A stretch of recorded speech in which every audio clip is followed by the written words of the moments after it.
Tout ça. Donc maintenant, on va passer la parole à Monsieur Pierre Perry, premier adjoint de Marna. C'est à lui de lancer la fête.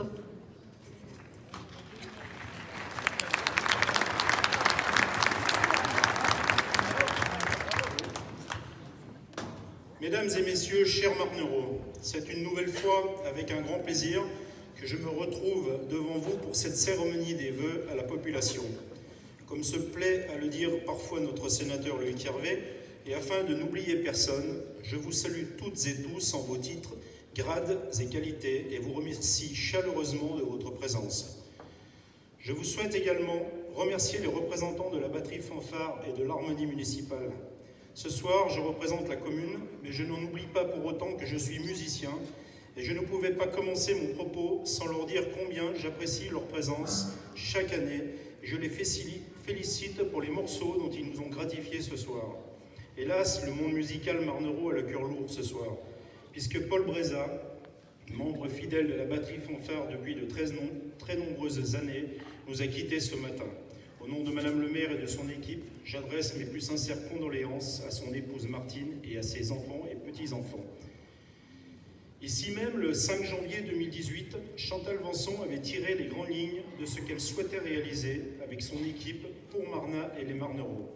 Et donc 12 mois plus tard, il est temps de faire le bilan de l'année qui vient de s'écouler.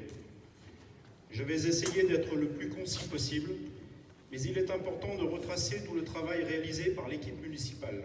Travail impossible sans l'ensemble du personnel communal, personnel encore mis à rude épreuve cette année, tant les projets sont nombreux et soutenus, mais personnel qui répond présent à chaque demande des élus. Je veux ici les remercier chaleureusement. Ils ont d'ailleurs pu s'exprimer pleinement sur le thème du bien-être au travail lors d'un séminaire qui leur était réservé le 12 décembre dernier. Je tiens également à vous présenter les petits nouveaux de la commune. Madame Aurélie Berthaud, du service marché public, qui travaille à 50% de son temps pour la commune de Marna et consacre le reste de son poste entre la mairie de Thiers et la 2CCAM. Le poste de Madame Berthaud est ainsi mutualisé dans un souci d'efficacité pour nos collectivités. Madame Chloé Desbioles, au service communication et événementiel, c'est elle qui est au pupitre ce soir et dont vous pourrez voir certaines réalisations. Messieurs Franck Thielen et Christophe Perrotet à la police municipale, et enfin Monsieur Christophe Pascalin au service technique. Je leur souhaite à tous la bienvenue au sein de nos services. 2018 a été aussi l'année d'une retraite bien méritée pour Geneviève Champalhomme du service urbanisme. Je la remercie du travail fourni et du sérieux dont elle a fait preuve tout au long de ses 27 années de travail au service de Marna et de ses habitants.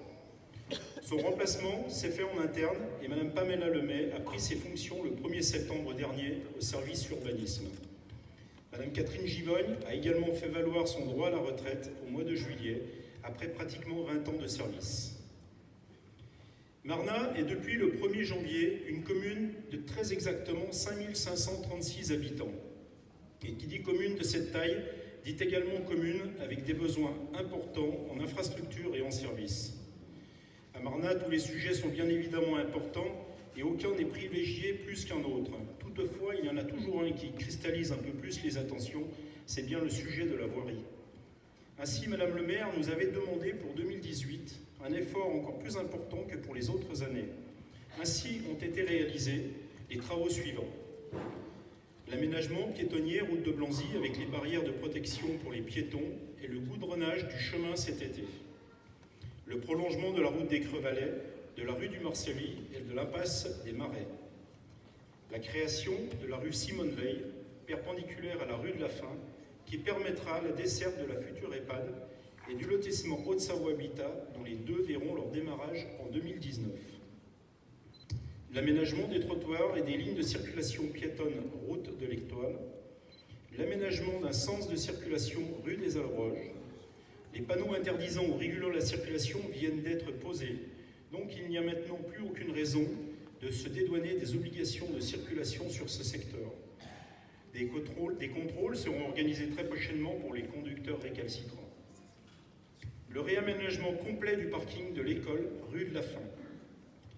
L'amélioration de l'arrêt de bus devant l'école de la rue de la Fin.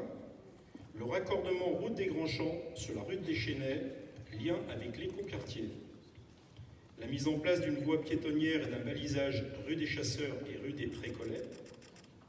Et enfin, très récemment, consécutivement à la démolition tant attendue de la Maison Jaune à la Contamine, le goudronnage de cet emplacement a été réalisé et une étude est en cours afin de mettre en place dans un avenir très proche la meilleure solution possible pour ce carrefour très dangereux. Sans trahir de secret, les premières réflexions en commission plénière optent plutôt pour un giratoire. Nous ne manquerons pas de communiquer le moment venu sur l'avenir de ce point névralgique. Voilà en quelques lignes la liste des principaux travaux de voirie réalisés en 2018. Il faut rajouter également que l'entretien courant des routes par un gravillonnage et un goudronnage nous a permis de maintenir une grande partie de notre voirie en état. Nous sommes bien conscients que cette solution n'est pas la meilleure et qu'elle peut générer quelques nuisances, mais elle permet chaque année de prolonger la vie de notre réseau routier. Et sans cette technique, nous ne serions pas en capacité financière de refaire le tapis des routes beaucoup plus souvent. Je profite également de l'instant pour apporter quelques précisions concernant la mise en circulation partagée voitures, piétons et vélos de notre commune. J'entends certains se plaindre du rétrécissement de la route au profit des piétons et des vélos. Madame le maire a souhaité, avec son équipe, sécuriser au maximum la circulation des piétons et rendre ainsi à une partie de la population, ne se déplaçant pas en voiture, une part de la chaussée. Quoi de plus légitime pour un piéton, pour une maman avec une poussette, pour une personne handicapée, mais aussi pour de très jeunes enfants, que de se déplacer ou d'aller prendre son bus sans risque. La tâche est énorme, mais ce travail de mise en sécurité sera poursuivi en 2019 et Madame le maire vous fera part tout à l'heure des projets à venir. Parler de sécurité routière me permet de passer directement à la sécurité dans notre commune. L'année dernière, lors des vœux, je vous avais parlé du recrutement de policiers municipaux. 2018 a vu l'arrivée de 2 nouveaux policiers. Ils ont pris leurs fonctions cet été et dans l'attente de leur qualification, il faut bientôt plus de 6 mois pour être qualifiés, ils n'ont bien évidemment pas manqué de travail, tant les incivilités de tous ordres n'ont eu de cesse de pourrir la vie des Marnereaux. Stationnement abusif devant les écoles, sur les trottoirs, motos surbruyantes, petits trafics en tout genre, dégradations multiples, etc., j'en passe et des meilleurs. Le temps de formation de nos policiers est maintenant terminé et ils seront pleinement opérationnels d'ici quelques semaines. Durant les 6 premiers mois de leur mission, ils ont travaillé essentiellement sur l'information et sur la prévention. Vous avez d'ailleurs pu les remarquer sur tous les terrains et dans tout type de véhicules, puisqu'ils sont également équipés aujourd'hui de vélos électriques, leur permettant de se déplacer sur tous les chemins. Ça leur permet notamment de monter sur le chemin de la Biole, qui a bien besoin d'être sécurisé, ou encore au vote. 2019 marquera donc le temps de l'action, car 99% de la population ne peut pas continuer à subir les tracasseries du petit pourcentage restant. Tous les moyens leur seront donnés, à commencer par l'accès à la vidéosurveillance, excellent outil d'appoint qui a permis en 2018, malgré tout ce qu'on peut en dire, de résoudre de nombreuses affaires. Sur ce sujet, je tiens également à remercier les gendarmes de la brigade de Sionzier qui nous ont épaulés au cours des mois qui viennent de s'écouler pendant l'absence de nos policiers, en répondant systématiquement à nos demandes. Un grand merci au capitaine Chauvin, à l'adjudant-chef Allard ici présent ce soir et à tout le personnel de la brigade pour le travail fourni sur la commune. 2 policiers ne peuvent bien évidemment pas suffire à couvrir l'ensemble des besoins d'une collectivité de 5500 habitants. Et il faudra probablement recruter à nouveau en 2019. Afin d'être encore plus efficace, il faudra aussi discuter avec nos voisins directs, Sionzier, Thiers, Cluses, pour mutualiser nos services et notre matériel lors de manifestations importantes. Et peut-être qu'un jour, il faudra s'orienter sur une police intermunicipale ou intercommunale, rendant ainsi nos policiers plus nombreux et plus efficaces. Mes chers collègues élus, ne voyez dans mon propos aucun message subliminal ni vœu pieux. Je suis certain que cette police sera un moment fort de notre communauté de communes dans un avenir proche. Pénaliser les fauteurs de troubles est une nécessité, mais nous devons en parallèle faire ce qui est nécessaire pour que notre jeunesse soit bien à Marna.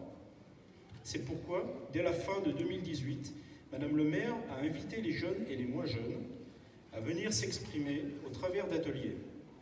Épaulés par les conseillers municipaux et les services jeunesse de la commune, la rencontre fut un véritable succès, dont il est ressorti de véritables projets. Des discussions sont en cours au sein du conseil municipal, mais je laisse le soin à Madame le maire de la primeur de ces annonces. Elle vous parlera également de la partie scolaire, véritable projet qui a vu la sélection en 2018 de l'architecte qui dessinera et orchestrera la construction du nouveau groupe scolaire rue Rossel. Autre sujet abordé l'année dernière, l'éclairage public. Nous vous avions promis un passage total en LED courant 2018. Hélas, les travaux ont pris un peu de retard, mais cette fois-ci nous y sommes, ils ont bien démarré.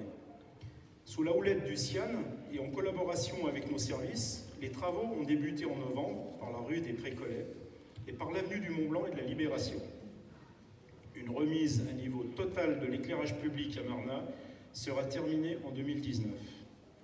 Je précise qu'une commande par poteau sera mise en œuvre, ce qui nous permettra par exemple de baisser l'intensité lumineuse à certains endroits et de l'augmenter à d'autres lors de manifestations par exemple. En attendant que tout rentre dans l'ordre grâce à la mise en place du matériel neuf, il y a de ci et de là quelques problèmes d'éclairage sur la commune. Des secteurs sont partiellement éteints la nuit et d'autres sont éclairés pendant la journée. Nous en sommes conscients et nous en excusons sincèrement. Chaque secteur sera repris entièrement et remis aux normes dans les plus brefs délais. Autre sujet à l'honneur en 2018, l'urbanisme. Le 19 décembre 2017, après plusieurs années de travail, de nombreuses réunions publiques et de nombreuses réunions de commissions, le PLU était voté par le conseil municipal. Nous avons voulu, par ce PLU, dessiner le Marnat de demain, c'est-à-dire un Marnat qui permettrait à tout un chacun de s'installer ou de créer des projets d'ambition, en clair un Marnat où il fait bon vivre et travailler. Pour cela, nous avons dû, et c'est la loi, appliquer des règles de plus en plus strictes. Pour être très clair sur le sujet, l'État nous impose une densification de l'espace urbain restant et un déclassement des terrains constructibles en dehors de la frange urbaine existante. Si nous avons pu gérer au mieux le déclassement des terrains, nous n'avons pas pour autant créé de nouvelles zones à construire. Et il nous a fallu être ambitieux pour densifier l'espace urbain restant. C'est pourquoi nous avons eu recours aux OAP, orientations d'aménagement et de programmation. C'est un nom un peu barbare qui, comme l'indique son nom, donc, est une zone constructible, mais où la construction est organisée suivant des conditions particulières. Malheureusement, en urbanisme, rien n'est jamais acquis. Et malgré les efforts consentis par notre commune, le PLU a été remis en cause par les services de l'État courant de l'année. Il a fallu de nombreuses nouvelles réunions sur le terrain avec tous les acteurs du dossier pour que le PLU soit enfin pleinement opérationnel. C'est chose faite depuis le mois de juin 2018. Et à ce sujet, je remercie particulièrement Loïc Hervé, notre sénateur, qui nous a apporté toute son aide et sa connaissance en la matière sur le dossier. Aujourd'hui, pour toute question concernant l'urbanisme en particulier, Mesdames Aurélie Charnet et Pamela Lemay sont à votre disposition pour tous les renseignements nécessaires et pour l'instruction de vos dossiers et permis. Petite nouveauté depuis 2018, les contrôles sur les constructions vont être renforcés. Ils sont réalisés par nos services qui établiront la conformité ou non des réalisations et vous délivreront le précieux sésame, c'est-à-dire le certificat de bonne fin de travaux. Dans le cadre de l'aménagement futur du territoire, il a également été décidé d'acquérir plusieurs bâtiments, dont un sur le secteur de l'Étoile. La démolition de cette maison en 2019 permettra ainsi de démarrer la mise en sécurité de la route de la Colombière sur les quartiers de l'Étoile et de Blanzy. Urbanisme et bâtiments sont indissociables. C'est ainsi que plusieurs démolitions ont été réalisées à cheval entre 2017 et 2018. L'ancienne usine Pellier-Cuit a ainsi disparu récemment du paysage, donnant lieu à quelques places de parking et un nouveau visuel aux riverains. Aucune inquiétude, malgré les ondits de Radio Marnat, aucune construction n'est prévue dans le secteur et Bargy va rester pour le moment votre seule vue. Les salles historiques de l'harmonie municipale et du club de l'amitié, à l'arrière de la salle des fêtes, ont également été démolies. Un projet global de stationnement sera là aussi dessiné lorsque les travaux du nouvel immeuble, les terrasses du Mont-Blanc, ou je ne sais plus exactement le nom, seront terminés. Devant le besoin grandissant de bâtiments festifs, Il était nécessaire de prendre des dispositions. 2018 a vu la fin des grandes manifestations se faire à la salle paroissiale. En effet, celle-ci étant limitée en nombre de personnes, il n'était plus possible de l'utiliser comme telle. C'est pourquoi des essais de mise en place et de démontage ont été testés au gymnase où nous nous trouvons ce soir, permettant aux grandes manifestations de 2018 d'avoir lieu ici même. L'efficacité de nos services techniques à la mise en œuvre de ce système permet d'installer les tapis et le mobilier le vendredi et de le rendre dès le lundi après-midi à son utilisation normale, c'est-à-dire pour les écoles et les associations. En parallèle, la mairie, déjà utilisateur principal de la salle paroissiale, a définitivement signé avec le conseil paroissial l'achat de celle-ci courant 2018. Des études ont eu lieu et à la lecture de celle-ci, il est évident que cette salle ne pourra pas être rénovée et que la meilleure des solutions sera d'envisager une démolition-reconstruction. Je laisserai le soin à Hakim Bourala, notre adjoint en charge des bâtiments, de vous en dire un petit peu plus tout à l'heure. Concernant ce dossier, je remercie par avance la région qui financera par une subvention une partie de cette reconstruction. Concernant les divers travaux réalisés sur la commune en 2018, nous pouvons noter la réalisation d'un portail à l'école du centre, l'aménagement du secteur de la salle paroissiale et de son parking, de nouveaux jeux au parc de la Fontaine, ainsi qu'un barriérage permettant aux jeunes enfants et à leurs parents de ne pas être en danger. Des nouveaux parkings à vélo au parc de la Fontaine et au gymnase, une rénovation et un nettoyage des allées du cimetière. Cet effort sera poursuivi bien évidemment en 2019. Des nouvelles bennes de déchets verts et d'encombrants au CTM, évitant ainsi à notre personnel communal de multiplier les allers-retours à la déchetterie ou à l'incinérateur. Un enlèvement sera pratiqué périodiquement. Et nous avons aussi pratiqué un balisage et un nettoyage de la place du Voltaire. Marnin, c'est aussi l'événementiel et l'associatif. Et sur le sujet, l'OMA est à la manœuvre, avec les associations locales, et prouve qu'à Marnin, il y a toujours quelque chose à faire.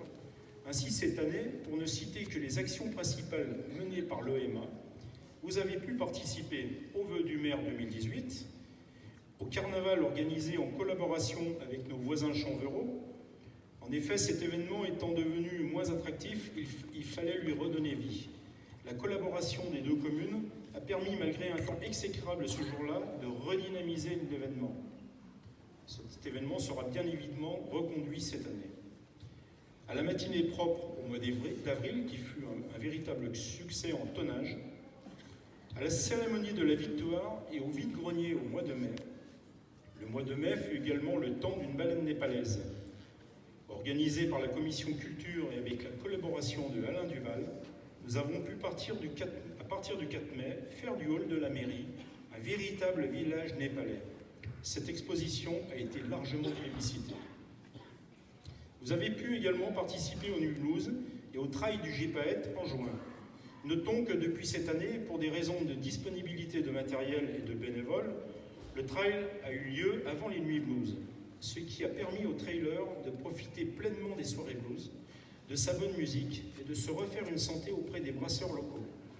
Et vice-versa, aux aficionados des Nuits Blues, de participer au trail du Gypaète la semaine précédente sans avoir à craindre une bonne gueule de bois sur le parcours.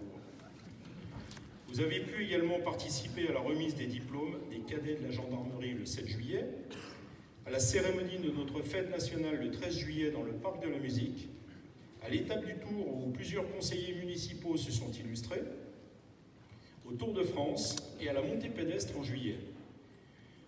Le 18 août fut le moment de la commémoration de la libération de la vallée de l'Arve, et en octobre, la reconstitution militaire et le concert des Beers Tower à la salle des fêtes.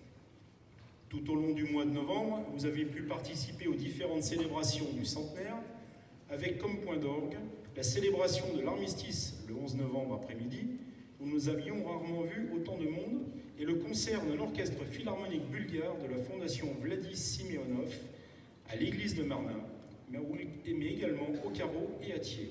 Il faut noter que le professionnalisme de ce groupe.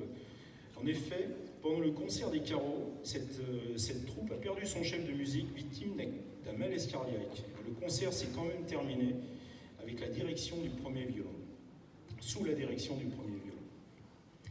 Le mois de novembre fut également le temps de l'exposition de peinture et de sculpture qui, comme à l'accoutumée, a accueilli énormément de monde, près de 3000 personnes. De 7 à 77 ans, les enfants, les parents, tout le monde a été passionné par cette exposition, et peut-être encore plus les enfants que leurs parents. Le mois de novembre fut également le temps du marché de Noël, et enfin de la réunion avec les jeunes Marnois. Il faut également noter quelques réunions de quartier, une conférence et un atelier autour de la parentalité organisés par le RAM, et de nombreuses rencontres à la bibliothèque où Sonia vous a accueillis pour des cafés lecture le samedi matin. Dans les activités, je n'oublie pas non plus les différentes activités et journées organisées par les centres de loisirs, et je félicite les équipes pour le travail fourni auprès des jeunes. Je ne me risquerai pas à toutes les énumérer, mais preuve est une nouvelle fois, et au risque de me répéter, car on va finir par croire que je suis chauvin ou partisan, qu'à Marnat, on ne s'ennuie pas. Je remercie également toutes les associations communales qui, par leur participation aux festivités, permettent de rendre Marnat agréable à vivre. Je n'oublie pas le patrimoine marnero et le travail fait par nos inaltérables Dédés du Jourduit et du Dingue pour la réhabilitation de la Biole, avec le concours de nos chasseurs locaux. Ils ont fait un travail remarquable, bien souvent mis à mal le samedi soir par quelques équipes de jeunes destructeurs. Ils n'ont pour autant jamais baissé les bras et ils ont reconstruit et réparé inlassablement. Bravo à eux. Bravo également à notre Joël Garin national et à son envie permanente de faire connaître le Marnat d'autrefois aux nouvelles générations. D'autres projets patrimoniaux sont en cours, mais je laisse les intéressés vous en dire plus. Je n'oublie pas non plus la commission CCAS, commission par essence la plus discrète de notre équipe, qui œuvre dans l'ombre, mais qui cette année a permis d'organiser les activités suivantes. 2 sessions de formation sur le thème « Bien dormir » ont eu lieu en partenariat avec le CCG-MVA. Ne me demandez pas ce que c'est, j'ai oublié de le noter. L'intention générale de cet atelier était de mettre en évidence les croyances des personnes sur leur sommeil et d'apporter suffisamment d'informations pour une prise en charge sereine de leurs troubles, le cas échéant. À l'occasion de la Journée mondiale de la maladie d'Alzheimer, l'association SADVA, Association de services à domicile de la Vallée de l'Arve, et l'association Soins, Prévention et Accompagnement à domicile, le SPAD, en partenariat avec le conseil départemental, ont accueilli les aidants et les personnes aidées. Je remercie Pierrine pour le travail fourni sur ce sujet, ô combien important pour chaque famille, tant les cas sont nombreux dans notre commune aujourd'hui.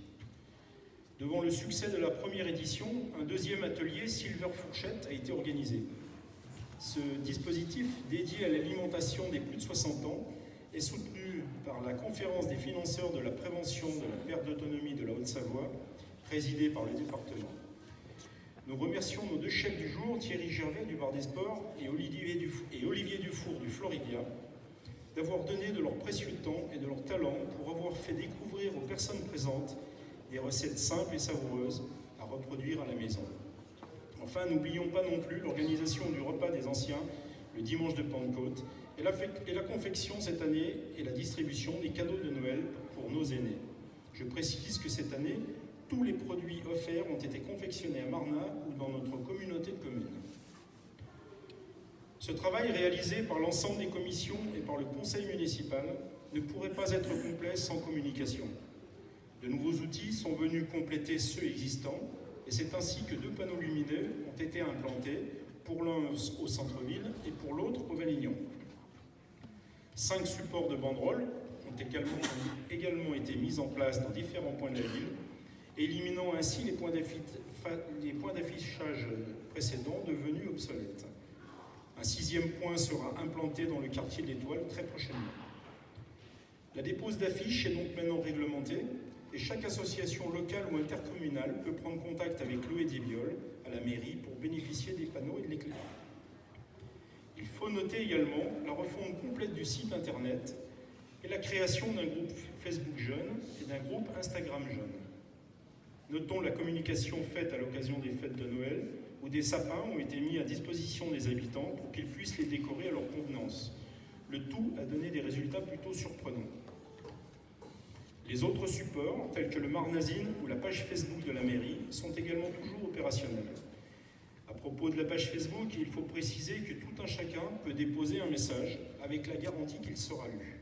Petit bémol pour les messages déposés, au risque de me répéter, puisque je l'ai déjà dit l'année passée, inutile d'être grossier ou insultant, nous prenons note de toutes vos remarques et essayons d'y apporter une réponse adéquate dans les meilleurs délais. Je veux également vous parler de la vie économique et locale.